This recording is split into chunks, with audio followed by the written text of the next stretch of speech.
I think that COVID kind of pushed the multifamily industry ahead, maybe more than they were comfortable with, in a speedier fashion to meet the needs of the consumer with technology and leasing.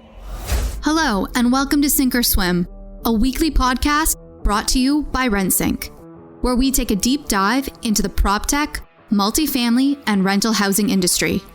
In each episode, we uncover the technologies and strategies used to help overcome operational challenges and increase the value of your multifamily investments. So, let's get into our conversation today. Okay, welcome back to Sink or Swim. I'm Mitch Fanning with Rensync, and joining me today is Jennifer Cyphers, founder and CEO of Pinwheel, a leader in the self-touring category in the multifamily space. Jennifer, how are you doing today? I'm doing fantastic. I'm excited to be here. Thanks for having me. I'm glad you're here. So usually I like to start off by expanding on that intro, and maybe we can kind of start by getting you to tell us a little bit about yourself and specifically how you went from studying pre-med from the University of Colorado to getting your start in multifamily. Yes, that is always an interesting story. So I actually graduated from Lewis and Clark College in Portland, Oregon, with a degree in psychology and foreign languages, and then went back to CU post-bac to get my pre-med requirements. And while I was doing my pre-med requirements, I got a job, like an entry-level position at a company that was a startup tech company in the multifamily industry called SafeRent.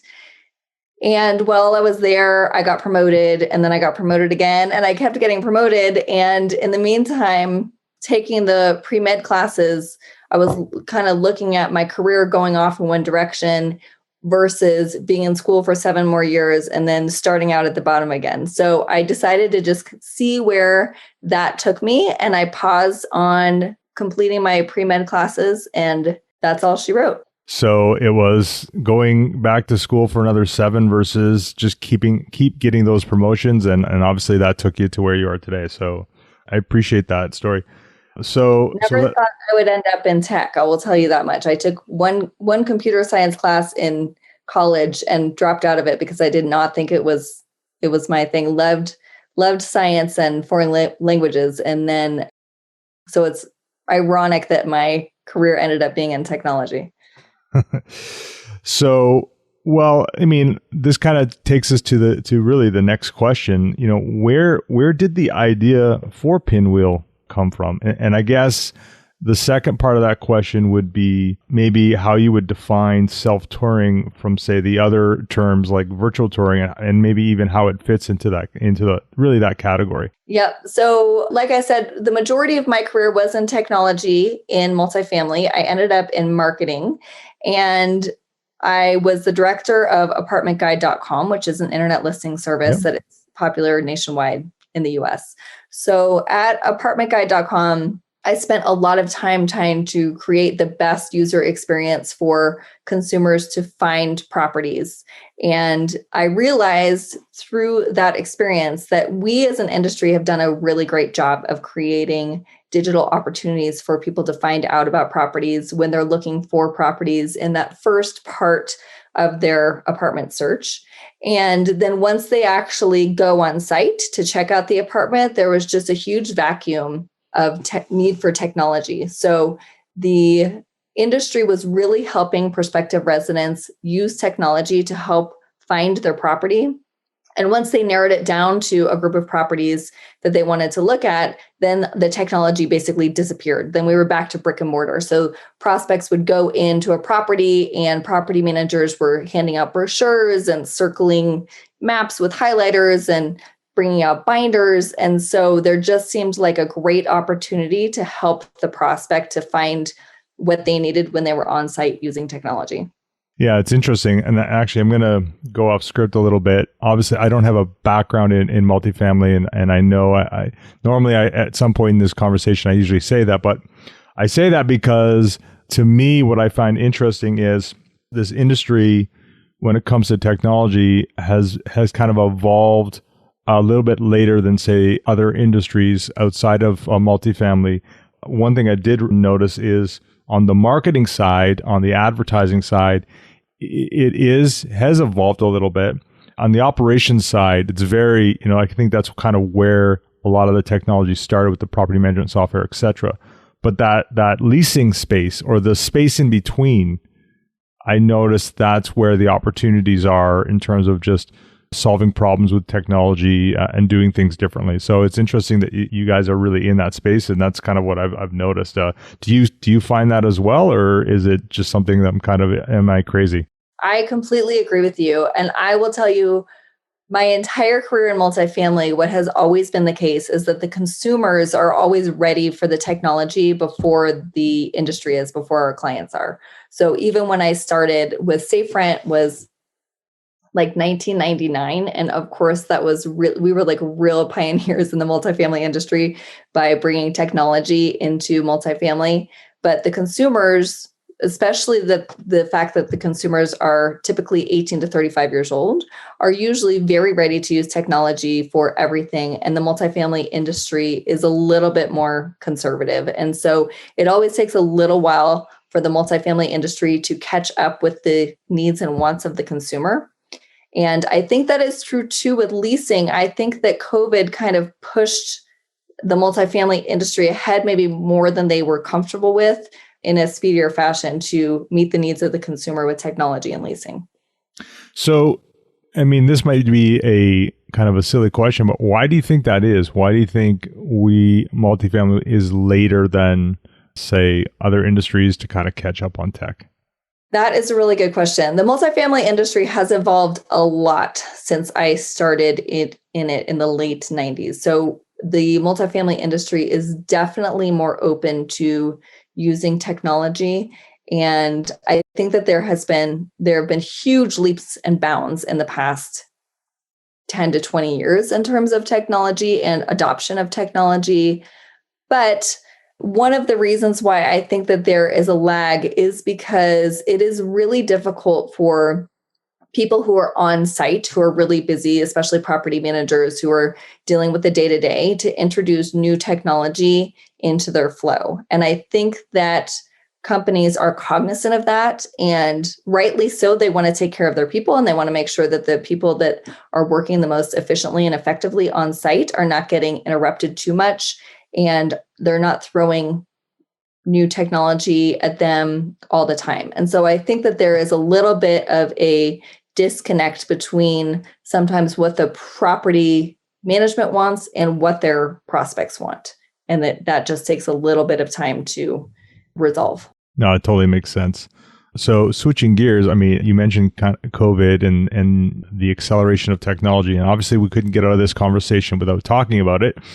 Obviously, COVID has affected, a lot of businesses and a lot of people. That's kind of that's news. That's not new news.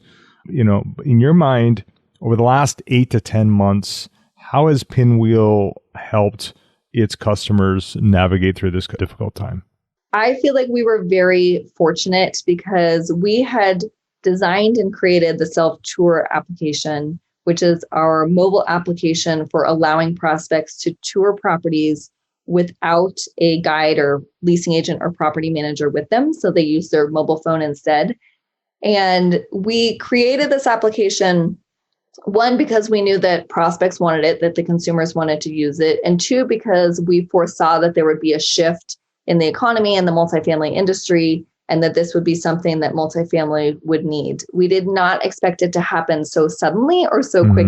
So we really were fortunate that when the multifamily industry suddenly, leasing offices were closed across the country, suddenly consumers expected social distancing and states had social distancing requirements, we had a solution to offer to the multifamily industry that was complete. So I know that there are a lot of companies that tried to pivot in April because it was a difficult time for a lot of businesses to introduce things like a self-tour application. And we were just fortunate that we had already had a couple of years into it. So we had a complete product that we could offer to our clients that needed a solution. People still need apartments, they still need a home, and they still need to be able to see it before they move in. And that was a real problem. And it was a sudden problem that clients needed to face.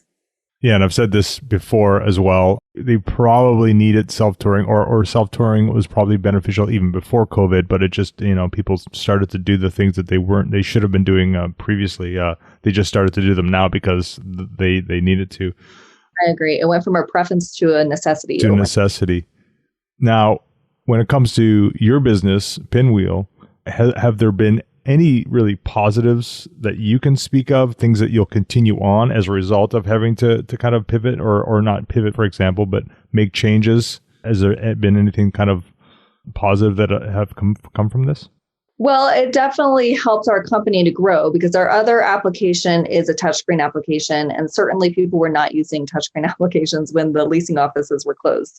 So it helped our company definitely that we were able to jump in and help multifamily properties with this new solution that we have to offer. However, operationally, I think one difference is that we actually moved to working remotely in 2016. And the reason we did that, so all of our people work remotely.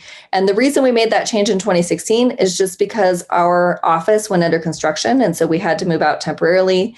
And while the office was under construction, we figured out all kinds of methods to get done what needed to get done. I wasn't a real fan of the idea of working remotely, but then we got to the point where it was obvious that the company was actually more productive and running more efficiently with everybody working remotely. And I think everybody this year has found out the same thing. So we were maybe a little bit ahead of the times with that. And now it's helpful, I think, that the rest of the world really understands that a professional company can run efficiently with people working remotely. And there are huge upsides to it. One of them is, of course, that people are able to be more productive and have more flexibility.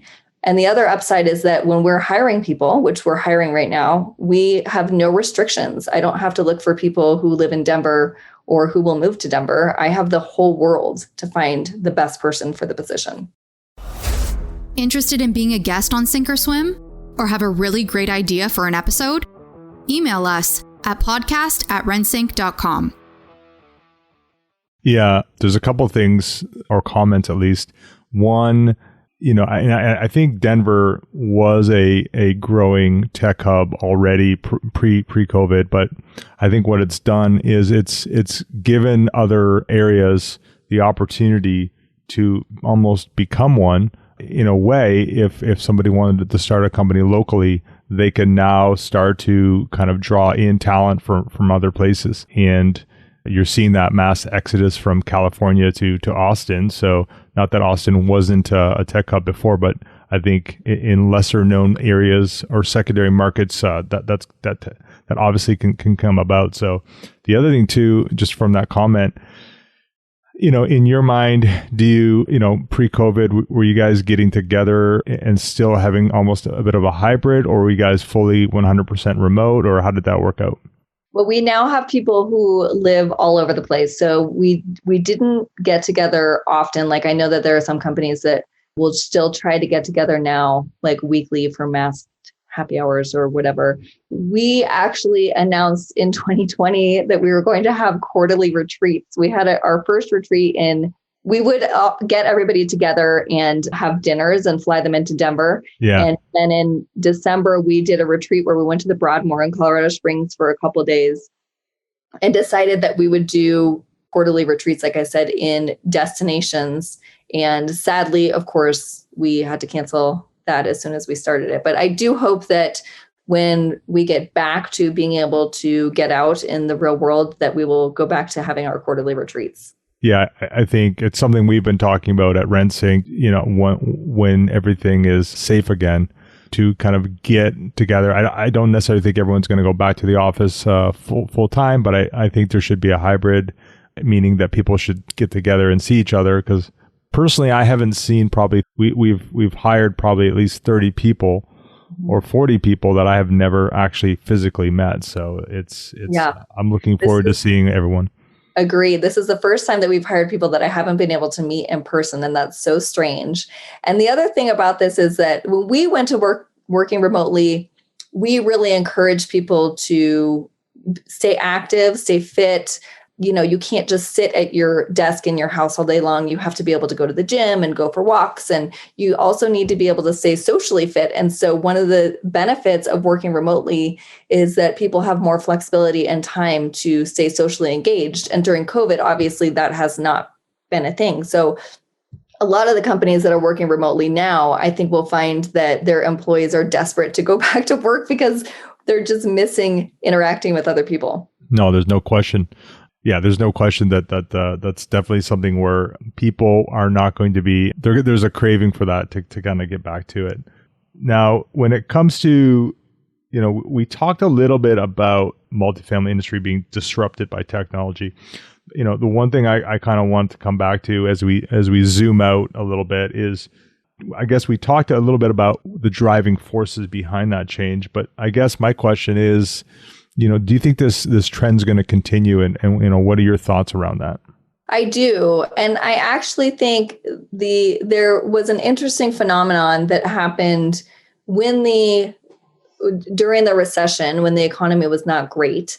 And that is that a lot of problems in the multifamily industry and in all industries, I think, became obvious. And startup companies that start during a recession like we did, I think tend to have more fortitude and last longer. And so I think that there was a lot of great technology that actually came out of that. Companies that started during a recession when it's not a good time to start a company, but they just so believed in what they were doing. And then when there was an upswing in the economy, there was just a huge need in the multifamily industry for technology and really just for advancement, because there were so many plans that had been made like in 2008 that just sat on ice for years. And then they were desperate to get those developments up and running.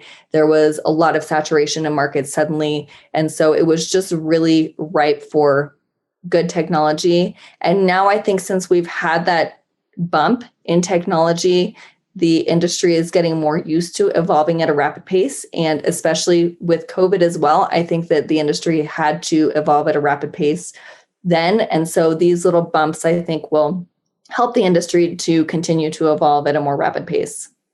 There's no question. Now, if we were to now zoom in a little bit, in your mind, we talked a little bit about it when it came to kind of the leasing space of kind of the I guess the life cycle of going resident to lease, or even just the flow of tech stack. When it comes to, I guess the question is, in your mind, what is that number one problem that really hasn't been solved yet when it comes to marketing in multifamily?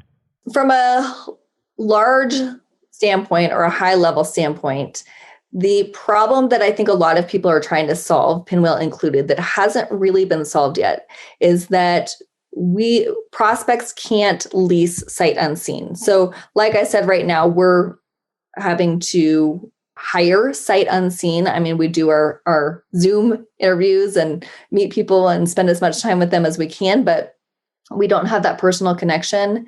And one of the things that we've learned from prospects over the years from doing interviews and research is that prospects don't actually want to go do on-site tours. They don't want to go check out the property. It is annoying to them to have to schedule something to meet with somebody. And so allowing them to tour on-site alone is a much better process for them. But the real problem is that prospects don't trust marketing sources. So they're looking at properties online, and the information that they're getting is the shiny, pretty version that the property wants them to see, because they're trying to attract customers and then hoping that they can close them when they come to the site. And prospects are wary of it. It's kind of like, I always like to make the analogy to online dating, that when you are doing online dating, you see the pictures of somebody and you know that it is their best picture when they were their most fit, and they're only telling you the great things about them. And then you go in to meeting them knowing that they might not be exactly what they look like in their picture, and that you might find out some things about them that they didn't put in their profile. And I think that this generation of renters just goes into touring being a little bit skeptical, and it would be so great if we could give them more accurate information ahead of time so that they weren't required to go on site and kind of pick things apart.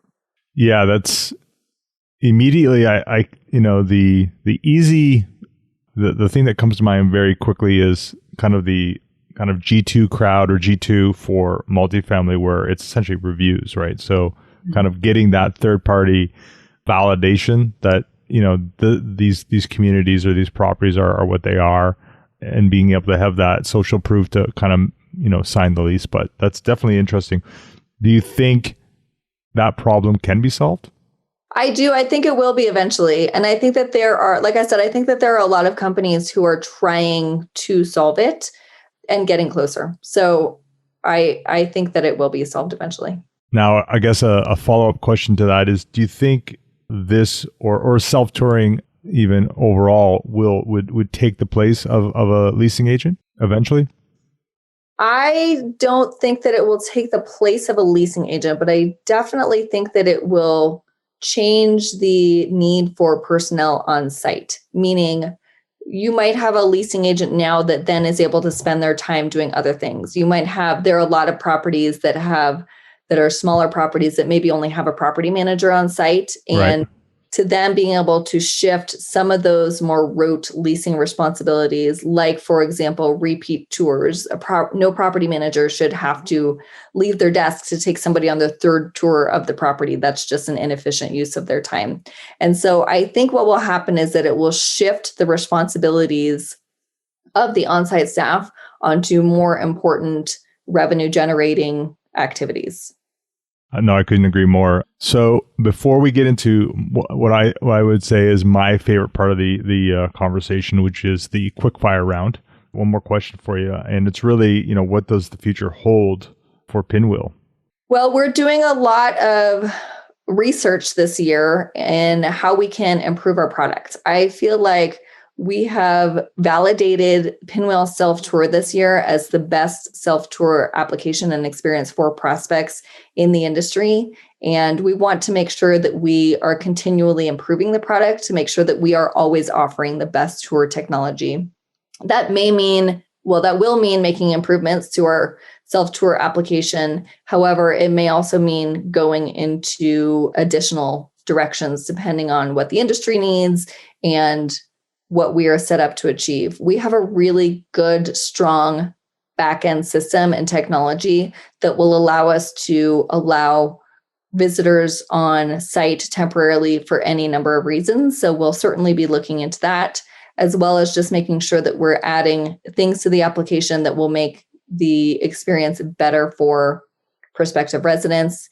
And one of those things that we're looking at is access control.